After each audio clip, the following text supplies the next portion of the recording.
नमस्कार मैत्रिणींनो आणि बंधूंनो, नैसर्गिक उपचार मराठी या आपल्या विश्वासू चॅनलमध्ये तुमचं मनपूर्वक स्वागत आहे। आजचा हा व्हिडिओ विशेषतः त्या सर्वांसाठी आहे ज्यांना पुन्हा एकदा कोणाच्याही आधाराशिवाय आत्मविश्वासाने चालायचं आहे। रोजची कामे स्वतःच्या ताकदीवर करायची आहेत आणि वय वाढलं तरी शरीरांना मजबूत व सक्रिय राहायचे आहे। पण जर तुमचे पाय आणि गुडघे आता पूर्वीसारखे साथ देत नसतील, थोडंसं चालल्यानंतरच पाय जड होऊ लागतात, शरीरात प्रचंड थकवा जाणवतो आणि आणखी एक पाऊल टाकणं सुद्धा कठीण वाटत असेल तर हा व्हिडिओ तुमच्यासाठी खूप महत्त्वाचा ठरू शकतो। सकाळी उठताच पायांमध्ये वेदना, जडपणा, अखडलेपणा किंवा ताठरपणा जाणवतो का? दिवसाची सुरुवातच उत्साहाऐवजी अस्वस्थता आणि त्रासाने होते का? इतकंच नाही तर या सततच्या वेदनांमुळे आणि अशिक्षितपणामुळे तुम्ही तुमच्या नातवंडासोबत मनसोक्त खेळणं, त्यांच्यासोबत बसणं, उठणं किंवा फिरायला जाणं सुद्धा टाळू लागला आहात का? जर असं होत असेल तर या गोष्टीकडे केवळ वाढत्या वयांचं लक्षण म्हणून दुर्लक्ष करू नका। अनेक वेळा थोडंसं चालल्यानंतरच श्वास जोरात लागू लागतो, हृदयाची धडधड वाढते आणि पायातील सगळी ताकद जाणवू संपल्यासारखे वाटते। ही लक्षणे फक्त थकव्याचीच नसून शरीरात आवश्यक पोषक तत्वांची कमतरता निर्माण होत असल्याची इशारेही असू शकतात। अशा कमतरतेमुळे हाड हळूहळू कमकुवत होतात, स्नायूंमध्ये ताकद कमी होते, सांध्यांमध्ये सूज, वेदना आणि कडकपणा वाढू लागतो आणि पुढे साधं चालणं सुद्धा अवघड होऊ शकतं। पण आनंदाची गोष्ट म्हणजे यासाठी नेहमीची महागडी औषधे, इंजेक्शन किंवा खार्चिक उपचारांची गरज असते असं नाही। आपल्या रोजच्या स्वयंपाकघरात अनेक वर्षापासून वापरल्या जाणाऱ्या काही नैसर्गिक आणि पौष्टिक पदार्थांमध्येच यावर प्रभावी मदत करण्याची ताकद दडलेली आहे। योग्य पद्धतीने आणि योग्य प्रमाणात त्यांच्या आहारात समावेश केला तर ते हाडांना मजबूत बनवण्यासाठी, स्नायूंना बळकटी देण्यासाठी, सांध्यांमधील सूज आणि वेदना कमी करण्यासाठी आणि शरीराला पुन्हा ऊर्जा देण्यासाठी खूप उपयुक्त ठरू शकतात। आजच्या या व्हिडिओमध्ये मी तुम्हाला अशाच 5 जबरदस्त देशी सुपरफूडबद्दल सविस्तर माहिती देणार आहे। हे पदार्थ कोणते आहेत, ते नेमके कधी आणि कसे खावेत, त्यांचा जास्तीत जास्त फायदा मिळवण्यासाठी कोणती काळजी घ्यावी आणि ते खातात लोकांकडून नकळत कोणत्या चुका होतात ज्या टाळणं अत्यंत गरजेचे आहे, या सर्व प्रश्नाची उत्तर तुम्हाला आजच्या व्हिडिओमध्ये अगदी सोप्या भाषेत आणि सविस्तरपणे मिळणार आहेत। म्हणून जर तुम्हालाही पुन्हा एकदा थकवा, वेदना, अशक्तपणा यांना मागे टाकून आत्मविश्वासाने चालायचं असेल, रोजची काम कोणाच्याही मदतीशिवाय करायची असतील आणि वाढत्या वयातही शरीर मजबूत ठेवायचे असेल तर हा व्हिडिओ शेवटपर्यंत नक्की पहा, कारण आज सांगितलेली माहिती तुमच्या आरोग्यासाठी खूप उपयुक्त ठरू शकते।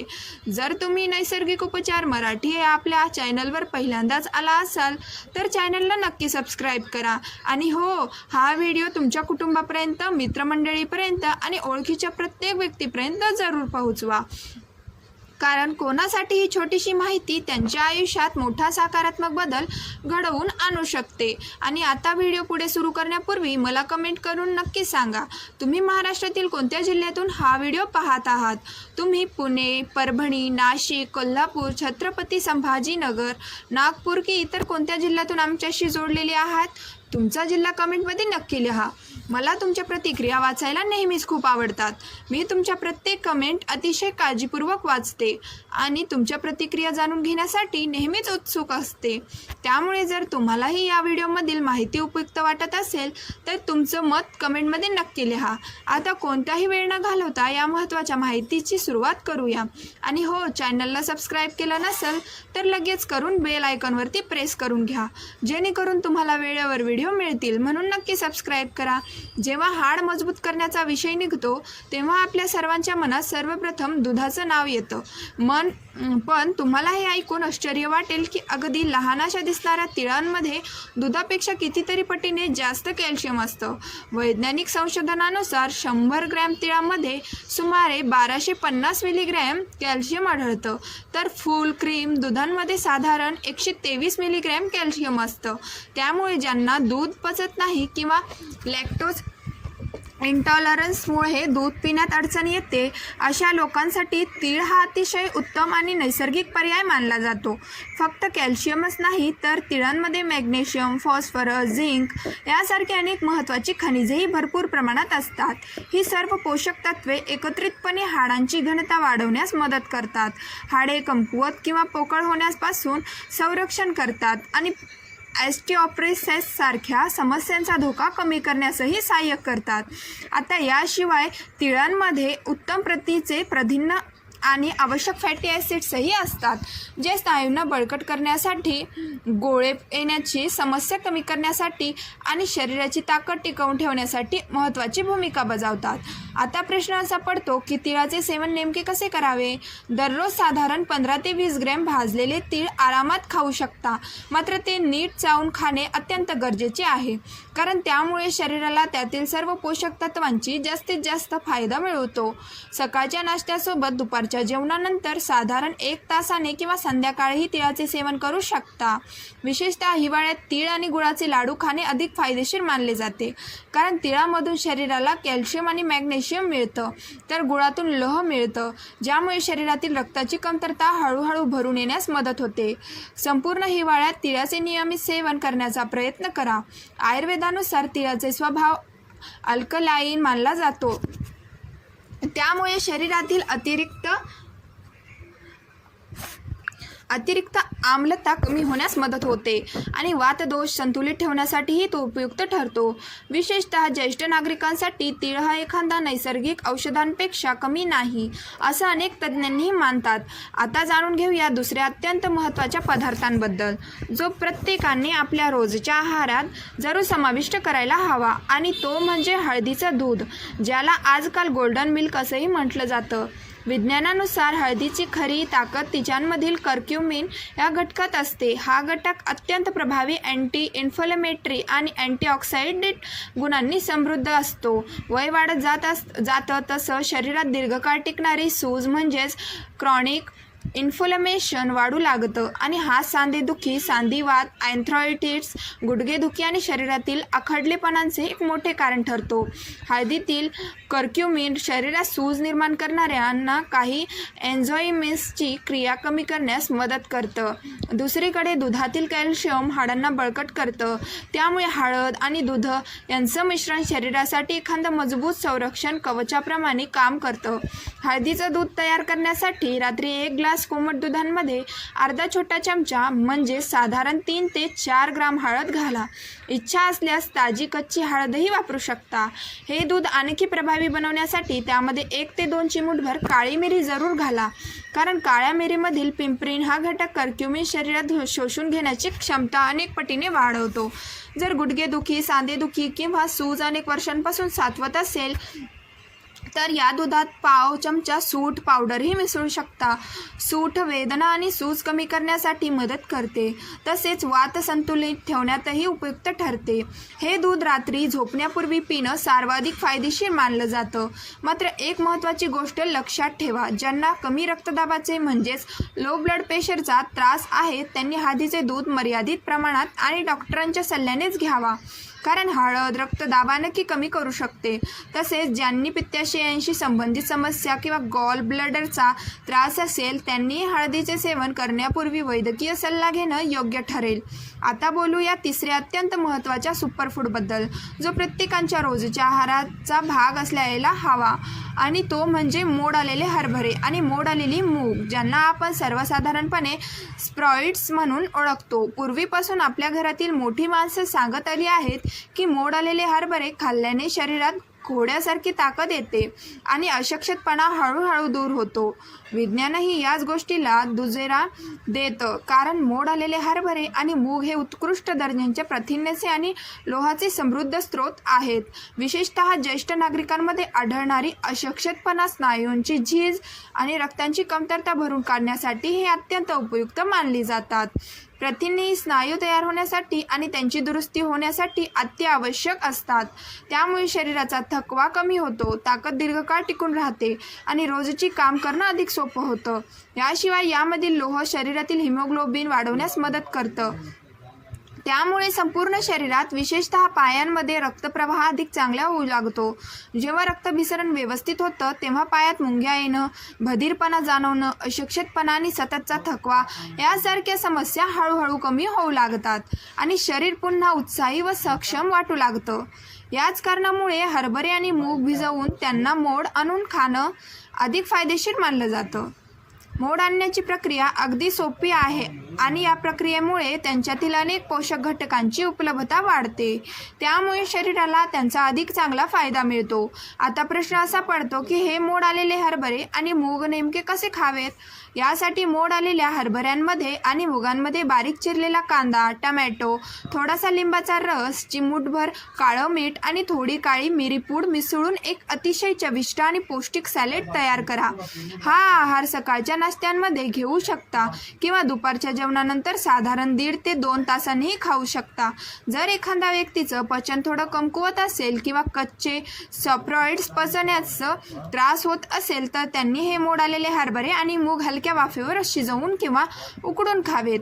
अशा पद्धतीने खाल्ल्यामुळे ते सहज पचतात आणि शरीराला त्यातील सर्व आवश्यक पोषक तत्वांचाही उत्तम लाभ मिळतो. आता पुढील अत्यंत महत्त्वाचा पदार्थ म्हणजे बदाम, ज्याचा रोजच्या आहारात नक्की समावेश केला पाहिजे. बदामामध्ये कॅल्शियम, प्रथिने, मॅग्नेशियम आणि आरोग्यदायी फॅट्स ही भरपूर प्रमाणात असतात. हे सर्व घटक शरीराला आतून मजबूत बनवण्यासाठी मदत करतात.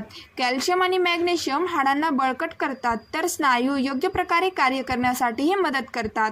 त्यामुळे पायात वारंवार गोळे येणे किंवा स्नायूंमध्ये आकडी येण्याचा त्रास मोठ्या प्रमाणात कमी होतो. बदामातील प्रथिने आणि आरोग्यदायी चरबी शरीराला दीर्घकाळ ऊर्जा देतात. त्यामुळे दिवसभर थकवा, अशक्तपणा किंवा शक्ती कमी झाल्यासारखी वाटत नाही. रोज 5 ते 6 बदाम रात्री भिजत घालून सकाळी सोलून खाणं अधिक फायदेशीर ठरतं. जर एखादी ज्येष्ठ व्यक्तीला बदाम व्यवस्थित चावता येत नसतील तर बदामाची पेस्ट तयार करून ती कोमट दुधात मिसळून पिऊ शकतात. हे मिश्रण शरीरासाठी एखादी नैसर्गिक टॉनिक प्रमाणे काम करतं आणि शरीराला आवश्यक पोषण देतं. यानंतर ज्या पदार्थाला आपल्या रोजच्या आहारात नक्की स्थान दिलं पाहिजे तो म्हणजे मेथीदाणे. आयुर्वेदात मेथीदाण्याला सांधेदुखी, सूज आणि स्नायूंच्या वेदनावर अतिशय उपयुक्त मानलं गेलं आहे. संशोधनामधूनही असं दिसून आलं आहे की मेथीदाण्यांमधील असलेले 10 शामक म्हणजेच अँटी इन्फ्लेमेटरी गुण शरीरातील सूज आणि वेदना कमी करण्यासाठी मदत करतात. विशेषतः संधिवात आणि आर्थरायटिस सारख्या समस्यांमध्ये मेथीदाणे स्नायूंना बळकट करण्यासाठी, त्यांची झीज कमी करण्यासाठी आणि त्यांची पुनर्बंधनी सुधारण्यासाठी उपयोगी ठरतात. त्यामुळे स्नायूंचा थकवा कमी होतो आणि शरीरातील पुन्हा ऊर्जा मिळण्यास मदत होते. हिवाळ्याच्या दिवसांमध्ये मेथीचे लाडू खाणं फायदेशीर ठरतं. याशिवाय मेथीला मोड आणून किंवा भिजवून तिचं सेवन करता येतं. यासाठी रात्री झोपण्यापूर्वी 1 ग्लास पाण्यात 1 चमचा मेथीदाणे भिजत ठेवा. सकाळी उठल्यानंतर सर्वप्रथम ते पाणी प्या आणि त्यानंतर उरलेली मेथीदाणे व्यवस्थित चावून खा. यामुळे फक्त सांधे आणि स्नायूंचा फायदा होत नाही तर संपूर्ण पचनसंस्था मजबूत राहण्यासाठी मोठी मदत होते. मात्र एक महत्त्वाची गोष्ट लक्षात ठेवा, मेथीदाणे रक्तातील साखरेची पातळी आणि रक्तदाब दोन्ही कमी करण्यास मदत करू शकतात. त्यामुळे जे लोक आधीपासून मधुमेह किंवा रक्तदाबाची औषध घेत आहेत त्यांनी मेथीदाण्याचे सेवन डॉक्टरच्या सल्ल्याने आणि योग्य प्रमाणातच करावे. तसेच गर्भवती महिलांनी मेथीदाण्याचे जास्त प्रमाणात सेवन टाळावे, कारण आयुर्वेदानुसार त्यांचा स्वभाव उष्ण मानला जातो. या 5 मुख्य पदार्थांव्यतिरिक्त ज्येष्ठ नागरिकांनी आणखी काही पौष्टिक पदार्थांचाही आपल्या आहारात समावेश करायला हवा. त्यापैकी पहिला अतिशय चांगला पर्याय म्हणजे केळ आणि मनुका याच एकत्रित सेवन. केळांमध्ये पोटॅशियम आणि मॅग्नेशियम भरपूर प्रमाणात असतं, जे स्नायूंमध्ये येणारे गोळे आणि आकडी कमी करण्यास मदत करतं. तर मनुकांमधील लोह शरीरातील रक्ताची कमतरता आणि अशक्तपणा दूर करण्यासाठी उपयुक्त ठरतं. रात्री झोपण्यापूर्वी साधारण 15 ते 20 मनुका पाण्यात भिजत ठेवा. सकाळी नाश्त्याच्या वेळी त्या भिजवलेला मनुका आणि 1 पिकलेली केळ नीट चावून खा. जर सकाळी वेळ मिळत नसेल तर दुपारच्या जेवणानंतर 1 ते 1.5 तासांनी या दोन्हीचा एकत्र सेवन करू शकता. यानंतरची आणखी एक अत्यंत उपयुक्त पदार्थ म्हणजे बीट. बीटाचीही आपल्या रोजच्या आहारात नक्की समावेश करा, कारण बीट शरीरामध्ये नायट्रिक ऑक्साईड तयार होण्याची प्रक्रिया वाढवण्यास मदत करतं. पुढचा भाग पाठवा. मी याच फ्लोमध्ये पुढे चालू ठेवतो. यामुळे रक्तवाहिन्या अधिक मोकळ्या होण्यास मदत होते आणि शरीरातील रक्ताभिसरण पूर्वीपेक्षा अधिक चांगलं होतं. रक्तप्रवाह सुधारल्यामुळे पायांमध्ये जाणवणारा अशक्तपणा, जडपणा, मुंग्या येणे किंवा सतत थकवा अशा अनेक समस्या हळूहळू कमी होऊ लागतात आणि चालताना शरीरात पूर्वीसारखी ताकद जाणवू लागते. यानंतर आणखी एक अत्यंत उपयुक्त पदार्थ म्हणजे अक्रोड. अक्रोडामध्ये ओमेगा 3 फॅटी ॲसिड्स भरपूर प्रमाणात असतात. हे पोषक घटक सांध्यांमधील सूज कमी करण्यास मदत करतात. तसेच सांध्यांमध्ये आवश्यक असलेले नैसर्गिक स्नेह टिकवून ठेवण्यासही सहाय्य करतात. त्यामुळे सांधे अधिक लवचिक राहतात आणि हालचाल करताना होणारा त्रास कमी होण्यास मदत मिळते. याशिवाय रोज मर्यादित प्रमाणात साजूक तूप किंवा खोबरेल तेल आहारात समाविष्ट करणेही फायदेशीर ठरू शकतं. योग्य प्रमाणात घेतल्यास हे शरीराला आवश्यक आरोग्यदायी स्निग्ध पदार्थ पुरवतात आणि सांधे तसेच स्नायू निरोगी ठेवण्यासाठी मदत करतात. आता इतक्या सगळ्या गोष्टी ऐकल्यानंतर तुम्हाला असं वाटत असेल की या सर्व गोष्टी रोज एकाच दिवशी खाणं आवश्यक आहे का? तर तसं अजिबात नाही. तुम्ही फक्त एक साधी यादी तयार करा आणि या पदार्थांचे आळीपाळीने आपल्या रोजच्या आहारात समावेश करत राहा. कारण या सर्व नैसर्गिक पदार्थांचा उद्देश एकच आहे आणि तो म्हणजे तुमचे सांधे, स्नायू, पाय आणि संपूर्ण शरीरातून मजबूत, निरोगी आणि सक्रिय ठेवणे.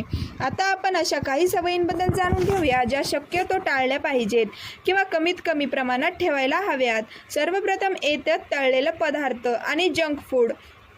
या पदार्थाचं जितकं कमी सेवन कराल तितकं तुमच्या सांध्यांसाठी आणि स्नायूंसाठी अधिक चांगलं ठरेल. कारण अशा पदार्थांमध्ये असलेले ट्रान्स फॅट्स आणि निकृष्ट दर्जाचे तेल शरीरात सूज वाढवण्याचं काम करतात. त्यामुळे जुना सांधेदुखीचा त्रास किंवा स्नायूंची वेदना आणखी वाढू शकतात. तसंच शक्य असल्यास पांढरी साखर आणि पॅकेज्ड फळांचे रस यांचं सेवनही टाळण्याचा प्रयत्न करा. अशा पदार्थांमुळे शरीरातील दाह म्हणजे सूज वाढवण्याची शक्यता असते आणि त्यांचा परिणाम सांधे व स्नायूंवरही होऊ शकतो. याचप्रमाणे जास्त प्रमाणात मीठ खाण्याची सवय टाळा. कारण अतिरिक्त पिठामुळे शरीरात पाणी साचून राहू शकतं. त्यामुळे सूज वाढू शकते आणि पाय जड वाटणं किंवा थकवा जाणवणं अशा समस्या निर्माण होऊ शकतात. जर तुम्ही नियमितपणे लाल मांस किंवा प्रोसेस्ड मांसाहार खात असाल तर त्याचं प्रमाण हळूहळू कमी करण्याचा विचार करा. काही संशोधनानुसार अशा पदार्थांचं जास्त सेवन केल्यास शरीरातील दाह टिकून राहण्यास मदत होऊ शकते. त्यामुळे संतुलित आहार आणि पौष्टिक आहाराला अधिक प्राधान्य देणं फायदेशीर ठरतं.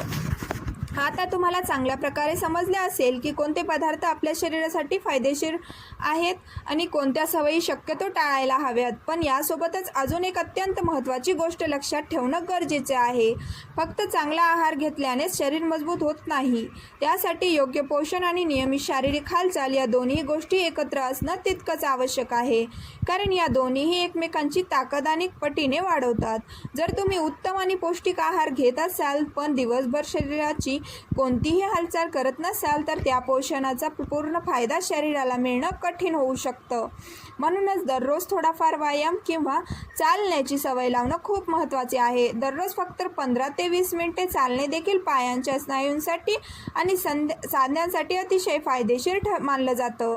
त्यामुळे रक्ताभिसरण सुधारतं, हाडांना नैसर्गिक बळ मिळतं आणि स्नायू अधिक कार्यक्षमता राहतात.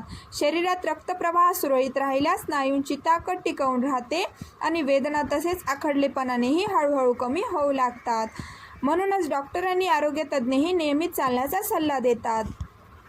याशिवाय दिवसांची सुरुवात 2 ते 3 मिनिटाच्या हलक्या स्ट्रेचिंगने करणंही खूप फायदेशीर ठरतं. सकाळी उठल्यानंतर हात, पाय, कंबर आणि खांद्याचे हलके स्ट्रेचिंग केल्याने शरीरातील आखडलेपणा कमी होतो, सांधे मोकळे होतात आणि दिवसभर हालचाल करणं अधिक सोपं वाटतं. एवढीशी सवय शरीराला दिवसभर उत्साह, हलकं आणि सक्रिय ठेवण्यास मदत करू शकते. मला मनापासून आशा आहे की आजची ही माहिती तुम्हाला नक्कीच उपयोगी पडली असेल. असेल. या सर्व गोष्टी नियमितपणे तुमच्या आहारांचा आणि दैनंदिन जीवनशैलीचा भाग बनवण्याचा प्रयत्न करा. काही काळ सातत्य ठेवल्यानंतर तुमच्या आरोग्यात होत असलेला सकारात्मक बदल तुम्हाला स्पष्टपणे जाणवू लागेल. जर आजचा हा व्हिडिओ तुम्हाला उपयुक्त वाटला असेल तर कृपया व्हिडिओला एक लाईक जरूर करा आणि तुमच्या मित्रमैत्रिणींना, नातेवाईकच तसेच घरातील ज्येष्ठ व्यक्तींसोबतही नक्की शेअर करा, जेणेकरून त्यांनाही या माहितीचा लाभ घेता येईल आणि तेही अधिक निरोगी, मजबूत आणि सक्रिय आयुष्य जगू शकतील. आणि जर तुम्ही अजूनही नैसर्गिक उपचार मराठी या आपल्या चॅनलला सबस्क्राईब केलं नसेल तर आत्ता सबस्क्राईब करा आणि शेजारील बेल आयकॉनवरती नक्की दाबा. त्यामुळे आरोग्याशी संबंधित अशाच विश्वासार्ह, सोप्या आणि उपयुक्त माहितीचे नवीन व्हिडिओ सर्वात आधी तुम्हाला पाहायला मिळतील. पुन्हा भेटूया एका नवीन आणि महत्त्वाच्या विषयासह. तोपर्यंत स्वतःची आणि आपल्या कुटुंबाची काळजी घ्या. धन्यवाद.